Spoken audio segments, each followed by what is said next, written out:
تو دعا جو ہے نا اس کے لیے انسان کی توجہ اور شعور بھی ہونا ضروری ہے. اللہ تعالیٰ غافل دل کی دعا نہیں سنتے ہیں کہ جو غفلت سے مانگی گئی، جو صرف منہ سے الفاظ کی ادائیگی ہو رہی ہے، پتہ ہے ہی نہیں، شعور ہے ہی نہیں، یا سوچ اس طرف جا ہی نہیں رہی کہ میں مانگ کیا رہا ہوں. تو جب بھی دعا مانگے نا تو شعور کے ساتھ مانگے. اگر آپ ربنا آتینا فی الدنیا پڑھ رہے ہیں نا تو اس کے ترجمے پہ غور کرتے ہوئے مانگے، بلکہ اپنے زبان میں بھی ضرور ساتھ مانگنے کہ اللہ تعالیٰ ہمیں آخرت کی بہترین کامیابی عطا فرمائے، جنت الفردوس عطا فرمائے، ہمارے گناہوں کو بخش دے، اور آخرت میں ہمیں اللہ کا خاص رحم اور فضل ملے. ٹھیک ہے نا. تو آخرت کا کانسیپٹ ساتھ ضرور ہونا چاہیے. تو یہ وہ یہاں پہ اللہ تعالیٰ سے کہہ رہے ہیں کہ اس دنیا میں بھی ہمارے لیے حسنہ بھلائی لکھتے، اور آخرت میں بھی ہمارے لیے حسنہ اور لکھتے، یعنی بھلائی لکھتے. اور اس میں بھی آپ دیکھیں حالانکہ باقی سب تو مر گئے ہوئے ہیں، صرف وہ ہیں زندہ، اور وہ دعا نہ کر کے یعنی جمع کے سیغے میں دعا مانگ رہے ہیں کہ اللہ تعالیٰ ہمارے ساتھ ہی کر دے، کیونکہ ان کو پتہ ہے کہ میری ذمہ داری ہے اور اس وقت میں نے ہی دعا کرنی ہے. تو یہ بھی ہونا چاہیے، دوسروں کے لیے دعا کا ایک جذبہ بھی اپنے اندر ہونا چاہیے. ٹھیک ہے نا. بالعموم ہم صرف اپنی اولاد کے لیے ہی دعا کر رہے ہوتے ہیں، لیکن ارد گرد اپنے بہن بھائی، دیگر رشتے دار یا ان کے لیے دعا نہیں کر رہے ہوتے. ہر ایک کے لیے دعا کریں. کوئی آپ کو کسی کی بیماری کا پتہ چلتا ہے، کسی کی کوئی مشکل میں مبتلا ہونے کا پتہ چلتا ہے، فوری اس کے لیے دعا کریں. ٹھیک ہے. بہرحال یہ ایک تو یہ کہ سب کے لیے دعا کریں. اور اس میں ہوا یہ تھا کہ اللہ تعالیٰ نے پھر ان کو ٹھیک کر دیا تھا، وہ لوگ جو ہیں دوبارہ سے زندہ ہو گئے تھے. یہ سورۃ البقرہ میں پڑھ چکے ہیں آپ پہلے. سورۃ النساء میں بھی شاید کچھ یہ واقعہ اس طرح سے ہے. ہاں ہے اس کے الفاظ.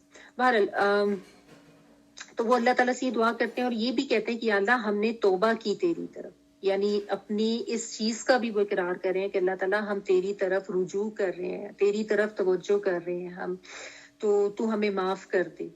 ٹھیک ہے نا. یعنی اپنی بہت زیادہ عاجزی کا اور بے بسی کے اظہار کے ساتھ وہ اللہ تعالیٰ سے توبہ مانگ رہے ہیں. اور یہی رویہ ہونا چاہیے توبہ استغفار کے لیے کہ بہت زیادہ عاجزی سے، شرمندگی کے ساتھ انسان جو ہے وہ اللہ تعالیٰ سے معافی مانگے. اچھا، اللہ تعالیٰ نے آگے جو ہے نا جواب میں اپنا ایک قانون بتایا ہے، اور کس طریقے سے کہ اللہ تعالیٰ فرماتے ہیں قال عذابی اصیب به من اشاء ورحمتی وسعت کل شیء، کہ میرا عذاب جو ہے میں وہ پہنچاتا ہوں جس کو میں چاہتا ہوں. ٹھیک ہے نا. یعنی اللہ تعالیٰ نے بتا دیا کہ جو غلط کام کرے گا اور اس پہ پھر اکڑے گا، اس پہ تکبر کرے گا، وہ سمجھانے پر مانے گا نہیں، یا وہ اپنی عقل کو ہی جو ہے وہ ترجیح دے گا اور اقرار کی طرف نہیں آئے گا، عاجزی کی طرف نہیں آئے گا، تو وہ تو پھر اس طرح سے اپنے رویے اور اپنے عمل کی وجہ سے اللہ کا غضب پائے گا. لیکن ساتھ اللہ تعالیٰ نے اپنی رحمت اور رحمت کی وسعت کا بیان بھی کیا. ٹھیک ہے نا. عذاب کے لیے جو ہے اللہ تعالیٰ نے بس اتنا ہی کہا کہ عذابی اصیب به من اشاء، لیکن رحمت کا جب اللہ تعالیٰ نے کہا تو اللہ نے کہا کہ میری رحمت وسعت کل شیء، کہ وہ تو ہر چیز پر چھائی ہوئی ہے، اتنی وسیع ہے میری رحمت جو ہے. اصل چیز تو اللہ کا رحم ہی ہے نا، جس پر آپ کہہ لیں کہ سارا یہ عالم جو ہے یہ اس کا نظام چل رہا ہے اور قائم ہے. اللہ تعالیٰ کا غضب تو کسی وقت آتا ہے، اور وہ بھی صرف اس وقت آتا ہے جب انسان جو ہے وہ سرکشی پر آتا ہے اور وہ اپنی بندگی کی حدود جو ہے وہ توڑ دیتا ہے اور نافرمانی اور تکبر میں آتا ہے، تو اس وقت اللہ تعالیٰ کا عذاب آتا ہے. ورنہ تو اللہ تعالیٰ کی رحمت ہی رحمت ہے، اور اللہ تعالیٰ کی رحمت ہی ہے جس کی وجہ سے سارے نافرمان اور سارے کافر اور مشرک بھی اس دنیا میں رزق بھی پا رہے ہیں، اور اللہ تعالیٰ کی ساری نعمتیں جو ہیں ان سے بھی مستفید ہو رہے ہیں. جس طرح وہ تھا نا کہ جب اللہ تعالیٰ نے کائنات بنانی تھی تو کائنات کی تخلیق سے پہلے اللہ تعالیٰ نے لکھ دیا تھا ان رحمتی سبقت غضبی، کہ بے شک میری رحمت جو ہے وہ میرے غضب پر حاوی ہے. یعنی اللہ تعالیٰ کا غضب و غصہ تو ہوتا ہے، لیکن اللہ تعالیٰ کی رحمت جو ہے وہ بہت زیادہ ہے. اسی لیے آپ دیکھیں کہ اس قرآن مجید کے شروع میں جب سورہ فاتحہ ہے تو اس میں اللہ تعالیٰ کی یہ صفات کے ساتھ اللہ تعالیٰ کا انٹروڈکشن اللہ تعالیٰ نے کرایا، الرحمن الرحیم. ٹھیک ہے نا. اپنے آپ کو رب العالمین بتا کے جو صفات بتائی اللہ تعالیٰ نے کہ وہ رحمان ہے، رحیم ہے، جو بہت زیادہ، اور یہ بھی فعلان کے وزن پہ، فعیلن کے وزن پہ، یعنی مبالغے کے وزن پہ جو ہے یہ الفاظ، یہ صفات ہیں اللہ تعالیٰ کی. دونوں الفاظ مبالغے کے ہیں کہ اللہ تعالیٰ بہت زیادہ رحم کرنے والے ہیں. اللہ تعالیٰ کی رحمت بہت زیادہ وسیع ہے. یعنی اللہ تعالیٰ نے اپنی رحمت کی وسعت کا بیان کیا ہے تاکہ انسان جو ہے وہ کسی قسم کی کوئی مایوسی کا شکار نہ ہو جائے. اور ہم نے کل بھی یہ حدیث پڑھی تھی، پہلے بھی پڑھی ہے، کہ اللہ تعالیٰ نے اپنی رحمت کے 100 حصے کیے اور اس میں سے 99 اپنے پاس رکھے اور صرف ایک حصہ جو ہے وہ اس دنیا اور اس کے تمام مخلوق میں بانٹ دیا. اور اس ایک حصے کی وجہ سے مخلوق ایک دوسرے پر رحم کرتی ہے اور جانور بھی اپنے بچوں پر، ایون وحشی جانور جو ہوتے ہیں وہ بھی اپنے بچوں کے اوپر رحم کرتے ہیں. باقی 99 حصے اللہ تعالیٰ کے پاس ہی ہیں. تو سوچیں کتنی زیادہ رحمت ہے. اور اس رحمت کے حصول کی جو ہے نا وہ دعا ہمیں ہر وقت کرنی چاہیے. لیکن اللہ تعالیٰ نے ساتھ یہ بھی قانون بتا دیا کہ اس رحمت کو حاصل کرنے والے کون ہوں گے، یا آپ کہہ لیں اس رحمت کے حصول کا کلیہ اللہ تعالیٰ نے بتا دیا کہ جن لوگوں میں یہ صفات ہوں گی وہ میری اس رحمت کو پائیں گے. بس فَسَأَكْتُبُهَا، میں لکھ دوں گا، لِلَّذِينَ، ان لوگوں کے لیے جو تقوی اختیار کرتے ہیں. دیکھیں ونس اگین بات گھوم کے پھر وہی تقوی پر ہی آ جاتی ہے. جو اللہ کا تقوی اختیار کرتے ہیں، یعنی جن کی زندگی کا منہج یہ ہوتا ہے کہ جن کو ہر وقت یہ احساس ہوتا ہے کہ میں کوئی ایسا کام نہ کر دوں کہ میرا رب مجھ سے ناراض ہو جائے، اور ہر وقت وہ یہ سوچتے رہتے ہیں کہ یا اللہ، یعنی ایسے میں کام کروں، ایسے کاموں کی مجھے توفیق ہو جائے جس سے رب ہم سے راضی رہے. یہی ہے تقویٰ میں دونوں طرح کی چیزیں آ جاتی ہیں نا، اللہ کی ناراضگی سے بچنے کا خوف اور اللہ تعالیٰ کی رضا حاصل کرنے کی طلب. یہ چیز ہوتی ہے تقویٰ، کہ انسان ساری زندگی اس طریقے سے گزارے، ہر وقت ڈرتا رہے کہ میں نے کچھ غلط تو نہیں کر دیا، کہ اللہ مجھ سے ناراض تو نہیں ہو گیا، اور ہر نیکی کے کام کو یہ سوچ کے کرے کہ اس سے میرا رب جو ہے مجھ سے راضی ہو.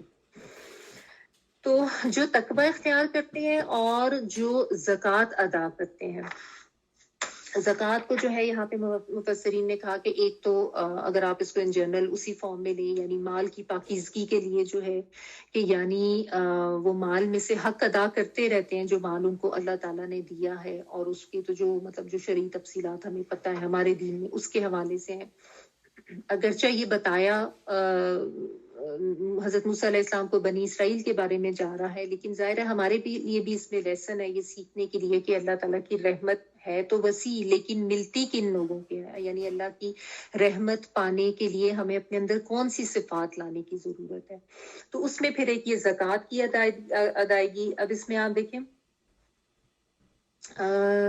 یعنی عبادت کی بجائے، یعنی جو ایک بدنی عبادت ہے نا، نماز وغیرہ، روزہ، اس کی بجائے زکوٰۃ کا یہاں پہ ذکر کیا گیا ہے. ٹھیک ہے نا، کیونکہ تقویٰ کی بات آ گئی. تقویٰ جس میں ہوگا وہ ظاہر ہے اللہ تعالیٰ کی عبادات بھی کرے گا، اور یعنی جو عبادت کے ریچولز ہیں ان کی ادائیگی بھی کرے گا.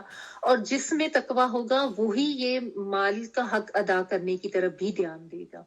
کیونکہ عموماً ایسا ہوتا ہے کہ لوگ جو عبادت کے جو ریچولز وغیرہ نا وہ تو کر لیتے ہیں، لیکن جہاں پہ مال نکالنے کی بات آتی ہے نا وہاں پہ دل چھوٹا ہونے لگ جاتا ہے، اور وہاں پہ شیطان بھی ڈرانا شروع کر دیتا ہے اور انسان ہیلے بہانے ڈھونڈنا شروع کر دیتا ہے اس سے بچنے کی.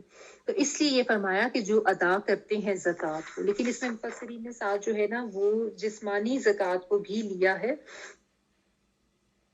یعنی وہ اپنے کیونکہ تزکیہ، یعنی تزکیہ کا بھی یہی روٹ ورڈ ہے نا، ذاکا، کہ یعنی وہ اپنی آپ سے گناہوں کی میل کو دور کرتے رہتے ہیں، یعنی مسلسل اپنی جو ہے نا وہ روحانی صفائی بھی کرتے رہتے ہیں. ٹھیک ہے، کیونکہ ظاہر ہے انسان جب اس دنیا میں زندگی گزار رہا ہوتا ہے تو اس کے روح جو ہے وہ آلودہ بھی ہو جاتی ہے، اس کا ایمان جو ہے وہ بھی آلودہ ہو جاتا ہے دنیا کے جھمیلوں میں پڑ کے.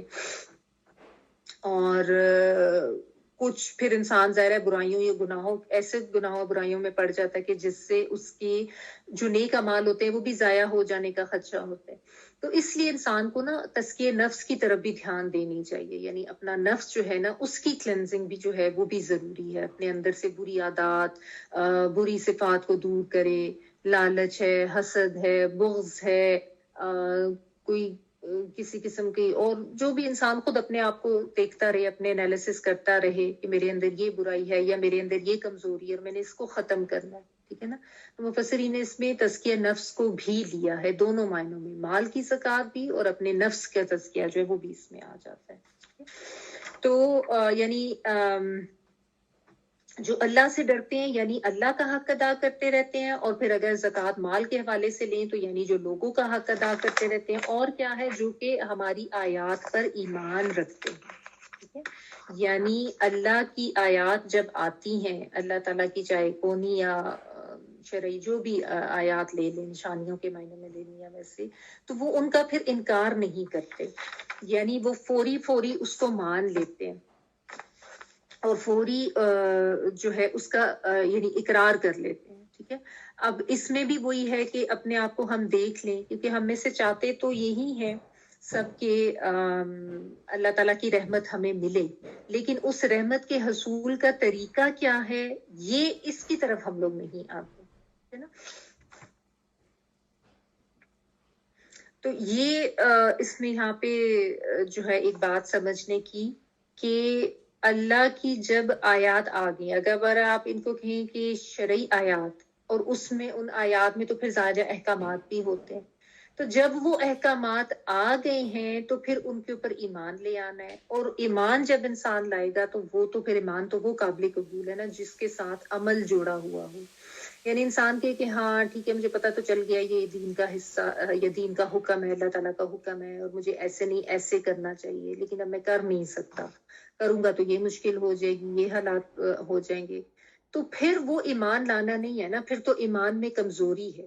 ٹھیک ہے نا، اس چیز کو سمجھنے اور دیکھنے کی ضرورت ہے کہ یہاں پہ بالخصوص جو ہے نا شرعی آیات مراد ہے کہ ان کے اوپر پھر ایمان بھی وہ لاتے ہیں، پھر اس کا اقرار کرتے ہیں، اور اس سے کسی طریقے سے وہ پھر پہلو تہی نہیں کرتے ہیں، یا اس سے کسی طریقے سے وہ بچنے کی کوشش نہیں کرتے، یا اس میں تعویلات نہیں کرتے، یا اس میں گنجائشیں نہیں نکالتے، یا یہ کہ یہ نہیں کہہ دیتے اچھا جب اللہ کی توفیق ہوگی نا تو میں کر لوں گا، ہاں ٹھیک ہے، نہیں مجھے پتا ہے چل گیا کہ یہ حکم ہے، لیکن ابھی مجھے توفیق اللہ کی طرف سے نہیں ہو رہی نا، جب اللہ تعالیٰ چاہیں گے تو میں کر لوں گا. بعض لوگوں نے یہ بھی اپنے لیے ایک بہانہ تراش لیا ہوتا ہے، بعض نے جو ہے وہ معاشرے کے ساتھ اس کو منسلک کر لیا ہوتا ہے کہ وہ دیکھنا اب لوگ کیا کہیں گے، معاشرہ کیا کہے گا، میری ایک ریپیوٹ ہے اور میرا پہننا اوڑھنا ہے یا میرا معاملات ہیں دیگر زندگی کے، تو اب اس کو میں اس طریقے سے کیسے تبدیل کر لوں. تو پھر یہاں پہ بھی وہی مسئلہ ہے کہ ایمان میں کمی والی بات ہے. تو یہی بات ہے کہ اپنے نفس اور اپنی انا اور اپنی سوچ اور اپنی عقل کو بالکل ایک طرف رکھ کے بہت زیادہ عاجزی اختیار کرنی ہے، تب ہی انسان اللہ تعالیٰ کے احکامات پر صحیح طریقے سے عمل کر سکتا ہے، ورنہ یہ چیزیں انسان کو روکتی رہتی ہیں اللہ کی آیات پر ایمان لانے سے. اب اس میں یہاں پہ کوئی یہ نہ کہے کہ ہم تو اللہ کی آیات پر ایمان لاتے ہیں، ہم تو کہتے ہیں کہ ہاں یہ ٹھیک ہے اللہ کی کتاب ہے، لیکن صرف کہنا کافی نہیں ہے نا، ایمان وہی قابل قبول ہے جس کے ساتھ عمل بھی ہوگا. الذین آمنوا وعملوا الصالحات، ایمان کے ساتھ ساتھ اللہ تعالیٰ جو ہے وہ عمل کا ذکر کرتے ہیں. تو اگر کوئی محض یہ زبانی اقرار کو کرتا ہے کہ ہاں ٹھیک ہے نبی صلی اللہ علیہ وآلہ وسلم اللہ کے نبی تھے، ہاں یہ قرآن اللہ کی کتاب ہے، لیکن نہ نبی کے بتائے ہوئے احکامات پر عمل پیرا ہوتا ہے، نہ اس کتاب کی بات تو مانتا ہے، زندگی اپنی مرضی کی گزار ہے، تو یہ ایمان تو نہ ہوا.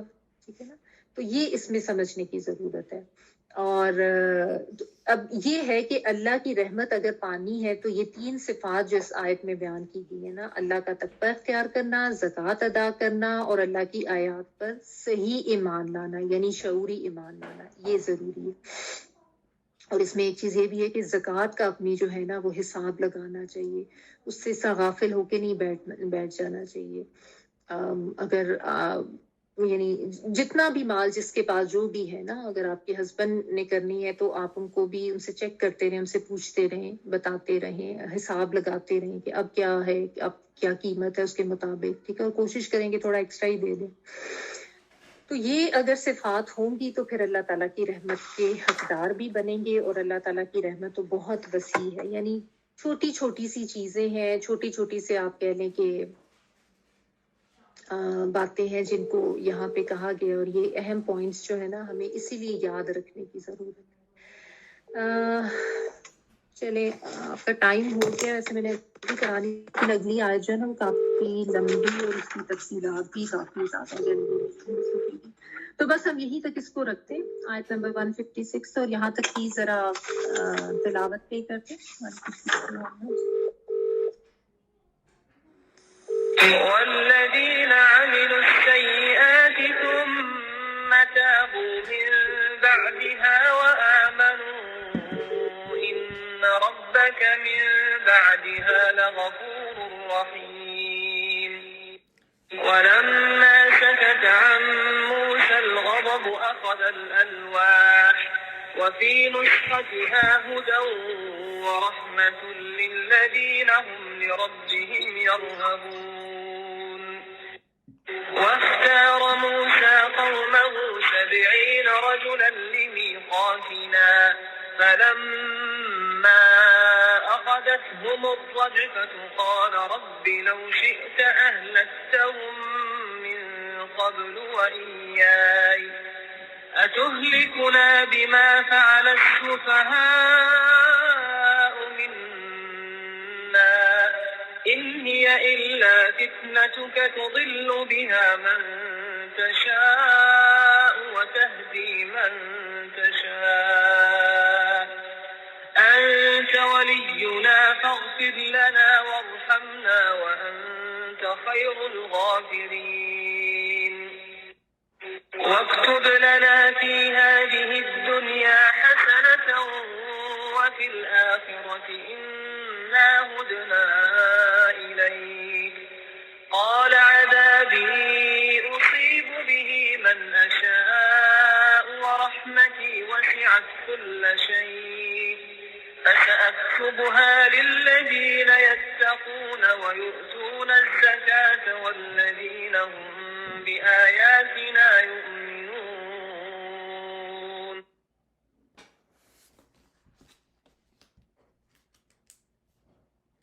ہمارا آپ کا مائک آف ہے.